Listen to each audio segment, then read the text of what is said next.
Asmat Gurubhyo Namaha. Hello guys, why we have to learn computer science? What is a computer and why it is useful in our life? All these things, let us have a discussion about this. So, the definition can be, it is an electronic device. Computer can be an electronic device. And in our daily life, we are just using many electronic devices. Starting from your electronic calculator and any high-end machine can be considered as an electronic device only. But what is the speciality of the computer? Why we have to learn computer? And as you know that in our daily human life, computer is a very essential device that we are using for many reasons, right?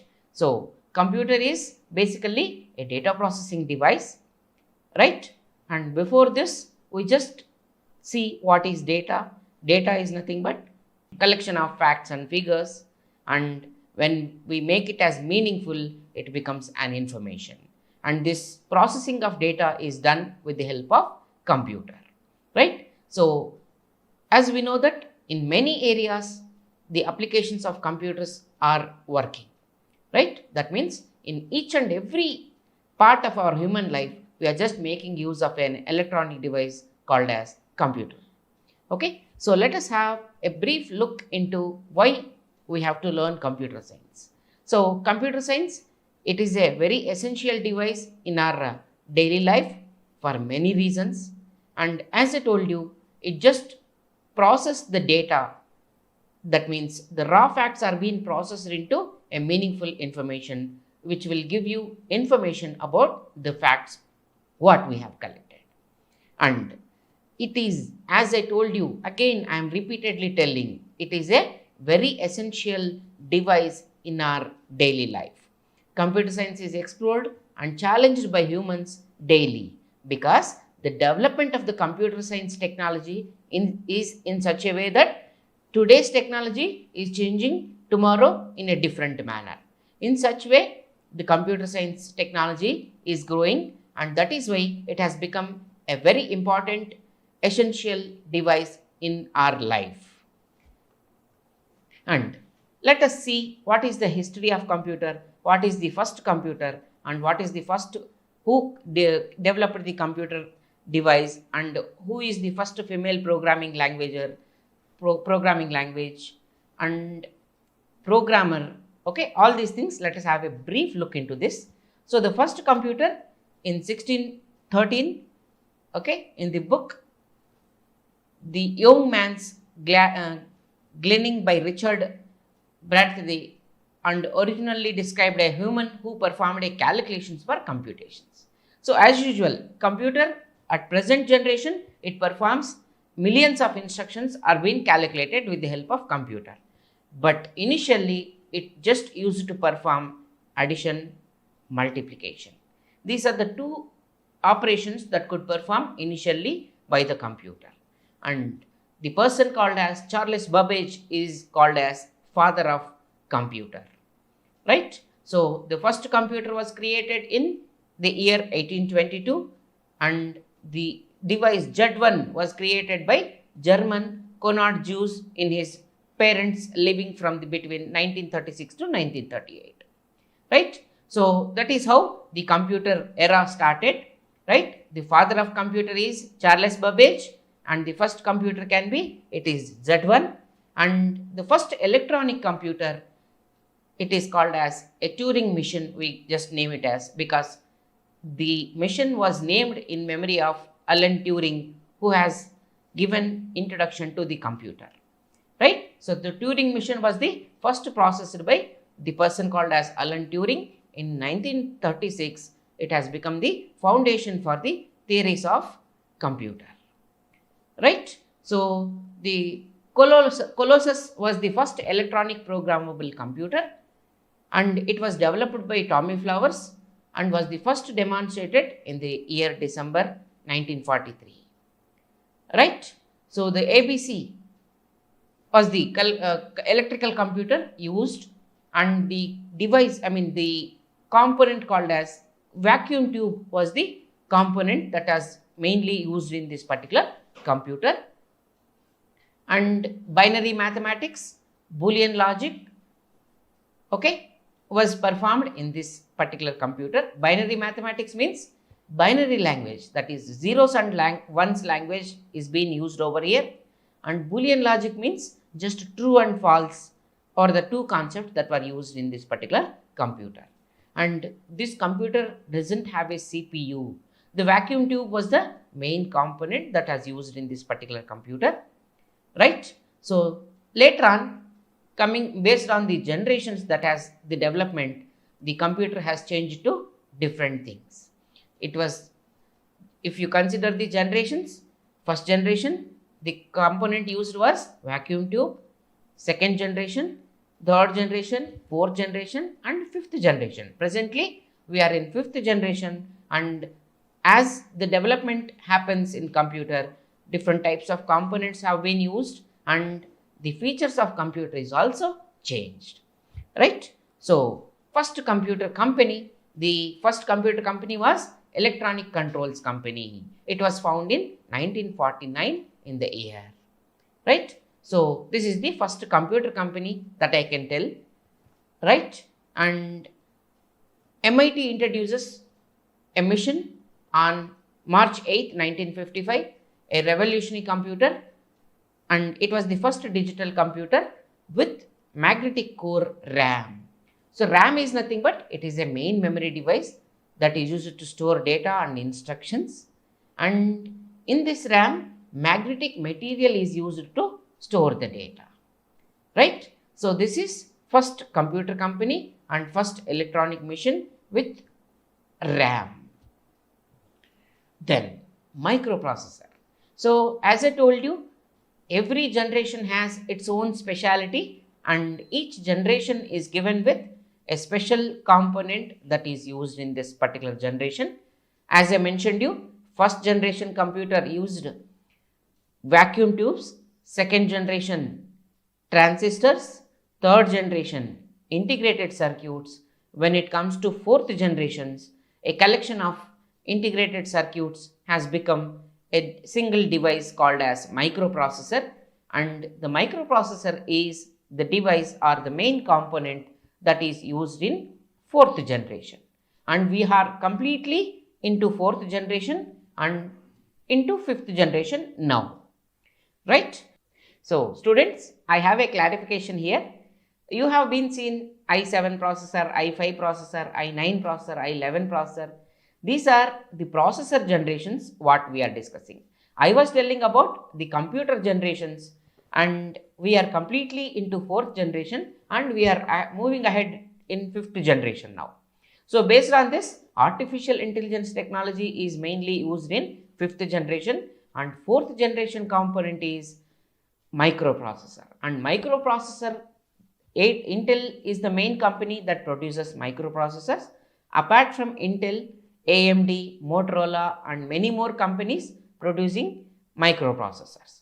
And if you see the generations of microprocessor, it is more ahead, like i5 processor, i7 processor, i9, i11, many computer microprocessor generations are there at this point. Have an idea about computer generations and processor generations. So processor generations are moving ahead in a greater manner, because the data processing should go in a faster manner. Therefore, the technology is being improving in a much more higher manner, right? So processor generation is one and computer generation is different from this one.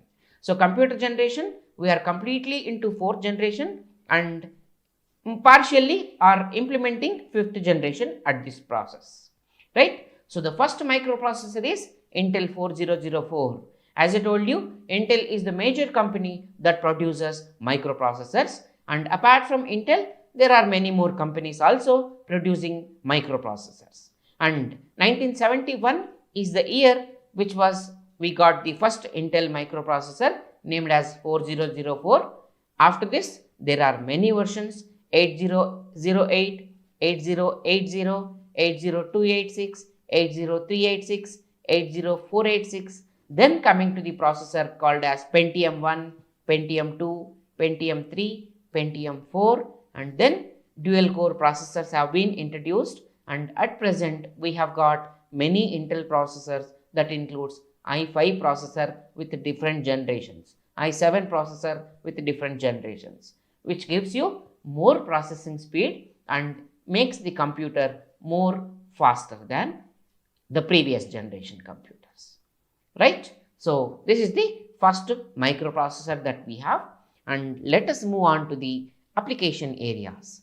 And if you see the list, it is not just these many, there are many more application areas where we can work with computer, and mainly the application areas, few I am listing here, right? So in the field of education we make use of computer, in the field of business we make use of computers technology, in the field of hospitals, right? That means in the medical field also we make use of computers, and then banking sector, once again it comes as a business application only.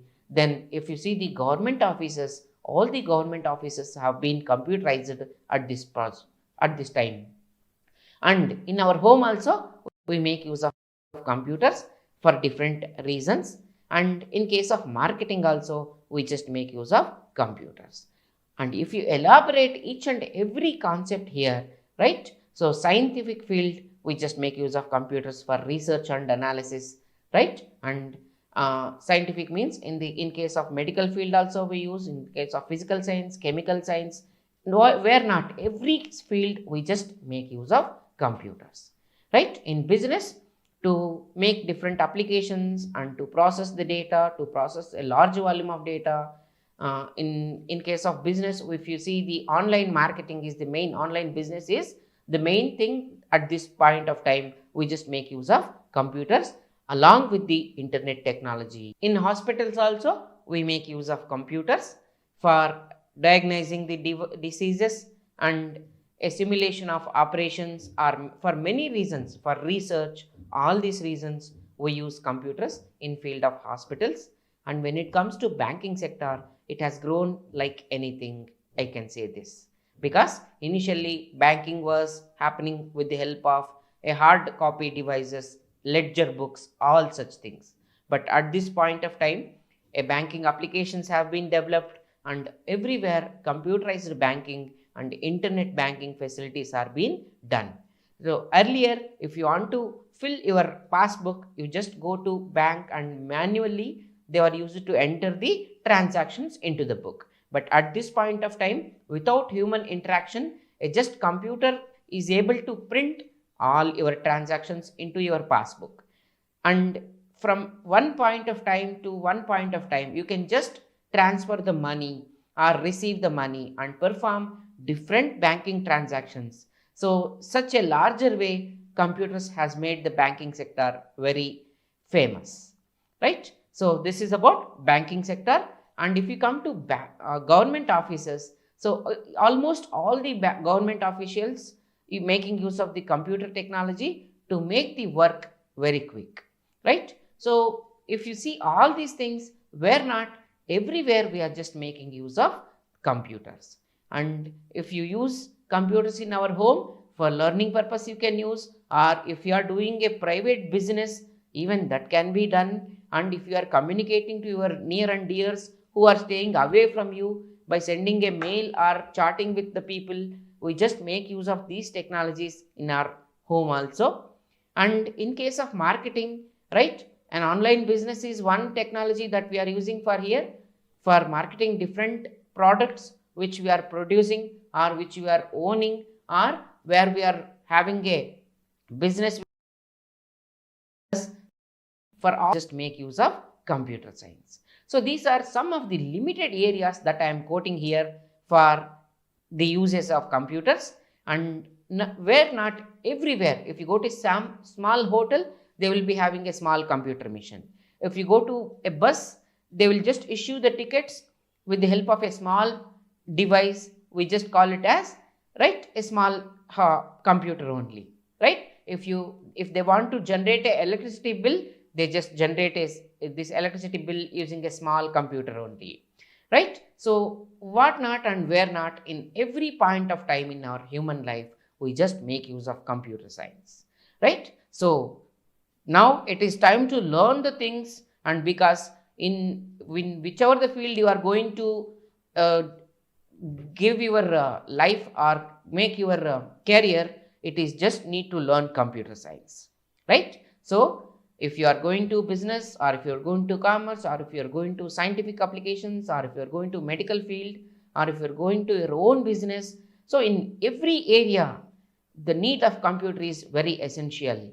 Therefore it is the time to learn computer science. Of course, many students have learned computer science in their lower classes only. It is starting from first standard to 10th standard. They would have learned these are basics of computer science, HTML programming, or sample C programming languages, or MS Office tools. Something have been learned from their childhood, or if not in academically, if the parents are using systems in their home, and students or children would able to see and what they are doing in their home. Okay, so even it is been a simple observation also, not exactly computer. If the parents are using smartphone, right, students or children are able to learn quicker manner about how the smartphone works and what features it has. Simultaneously, if the parents are using computers in their working field, even children were able to observe what exactly parents are doing with the help of computer, and how they are doing the applications, or how they are using computer. All such things are being observed by the children. And now it's the time, or it's your turn to learn computer science. As I mentioned you here, there are many fields where we are using computer science, right, as a main technology for any field, right? So now let us learn computer science in your 11th standard. And if you see, I just mention here, or I just concentrate here, what is the use of computer in education field, because here now we are students and we are teaching you computer science technology. Therefore, for what reasons we need to learn computer science and how it is useful in education field, let us look into here, right? So for education purpose, teaching and learning purpose, so we are making use of computers to teach you people, and you are learning the same what we are teaching, right? So for education purpose, teaching and learning is one particular application where student learns from the teachers. And if you go to higher education, research purpose is one important area where you make use of computers. Then computer based training, it is just the present generation. If you go to online classes and all, it is possible just because of computer technology only. If I teach computer science, if I teach mathematics, if I teach physical science, if I teach commerce subjects, I just can teach with the help of computer only. Whichever the subject and whichever the technology, it is just possible because of computer technology only. Computer along with the technology called as internet, we are able to teach you and we are able to reach you around the globe wherever you are, right? So computer based training is one major area where we use computers in the field of education and teaching, and online training also. So at this point of time, right, many companies or many colleges or schools, they are just offering online training also, right? If you are not able to go to a specific place and learn, and if you are pursuing a post graduation or graduation from any other countries, it is just no need to go there and learn. It is just an online training only. They will provide you, you will learn, and you will pursue your graduation or post graduation or any other course you will be learning, right? Online training is one major application in the field of education. And advanced learning, right? So we teach you at one level and you just need to learn more than that.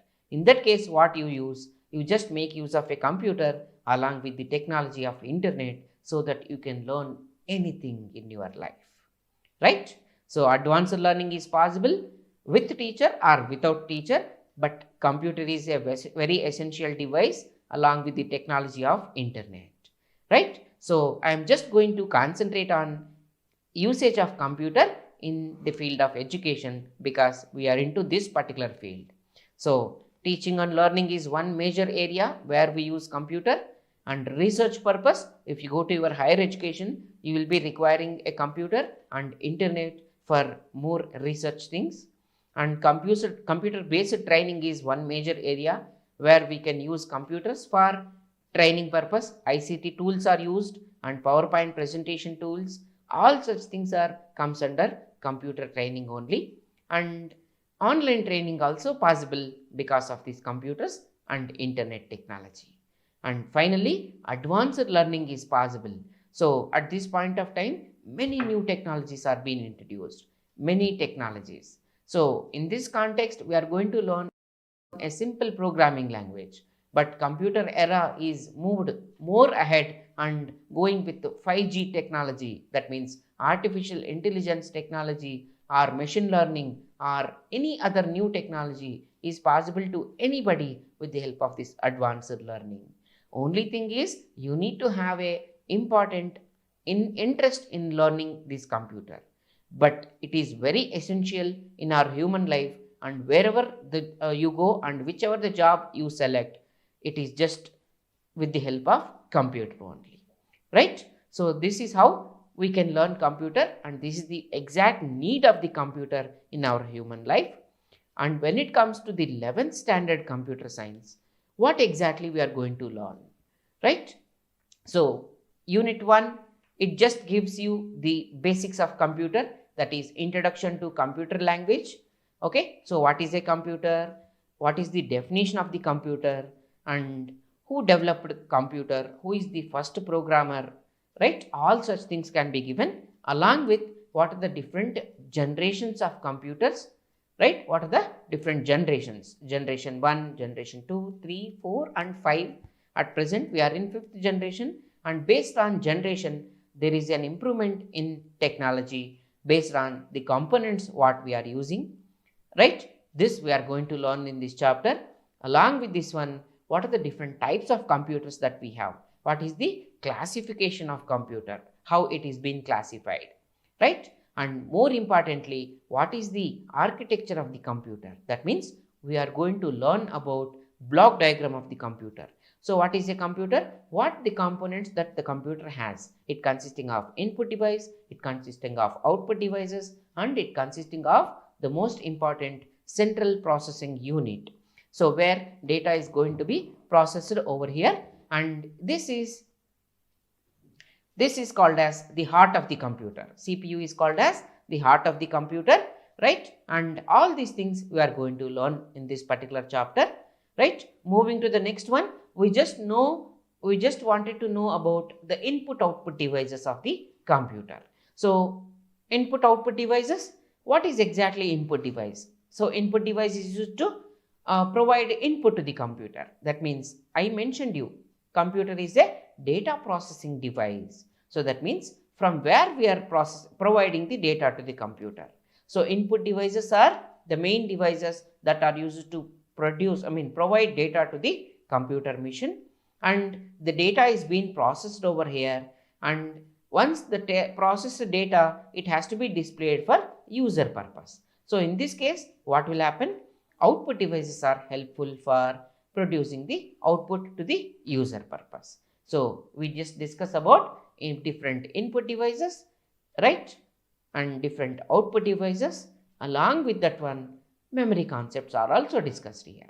So what is memory? So memory is, it is the basic storage area where we store data and instructions. Whatever the data we feed along with the computer input devices, that will be stored in one of the storage locations. So that storage location is called as memory location. So memory, it is the basic storage area where we store data and instructions, and there are different types of memory, primary memory and secondary memory, and under primary memory we have different classifications, and under secondary memory also we have different types of secondary memory. And why we have primary memory and why we need secondary memory when there is already primary memory. These things we are going to discuss in input output devices and memory concepts, and along with this one, how we are going to measure the memory of the computer. It is in bits and bytes. Okay, so what is a bit? What is a byte? Bit is a 0 or 1, that means Binary language we use in case of computer because computer can understand binary language only. Along with this, bytes. Byte will be a group of 8 bits will become bytes, and this is how we measure the computer memory. It can be memory bytes, kilobytes, megabytes, gigabytes, terabytes, and go on and so on. It goes on, right? So how exactly memory is working and memory classification, all these things we are going to learn here in this particular chapter. Moving to the next one, data representation, right? Just now I have told you language is the language that the computer can understand, but binary language, along with binary language, what are the different types of data representations that we have? It can be a decimal number system representation, or binary representation, or octal representation, or hexadecimal representation. These different types of data representations we discuss here. Along with this, we are going to discuss about different types of data conversions from one data type to another type, one number system to another number system.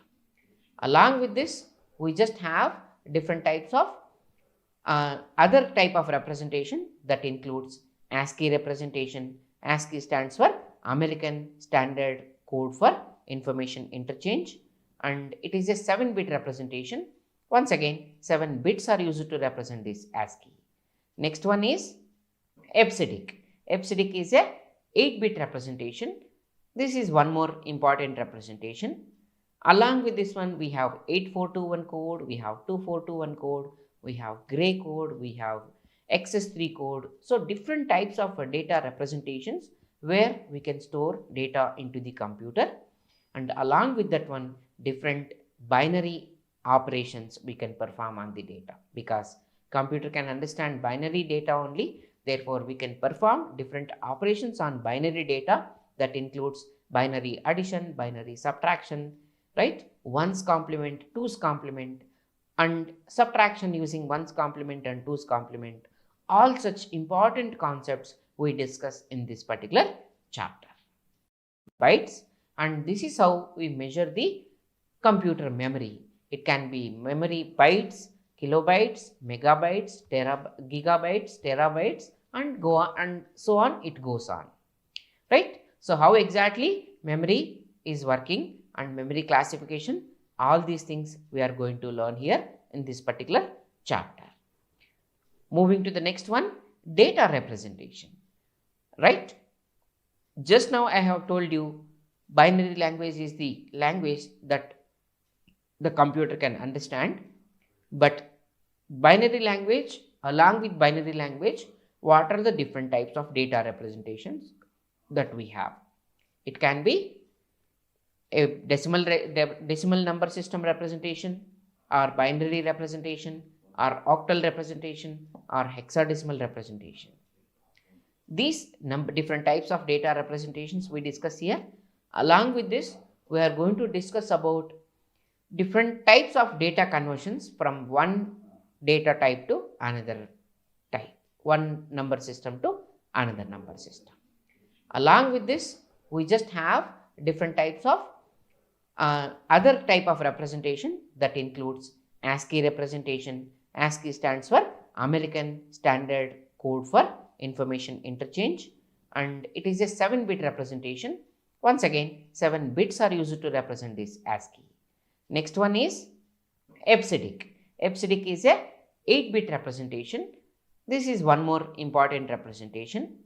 Along with this one, we have 8421 code, we have 2421 code, we have gray code, we have XS3 code. So different types of data representations where we can store data into the computer, and along with that one, different binary operations we can perform on the data, because computer can understand binary data only. Therefore, we can perform different operations on binary data that includes binary addition, binary subtraction, right? Ones complement, twos complement, and subtraction using ones complement and twos complement.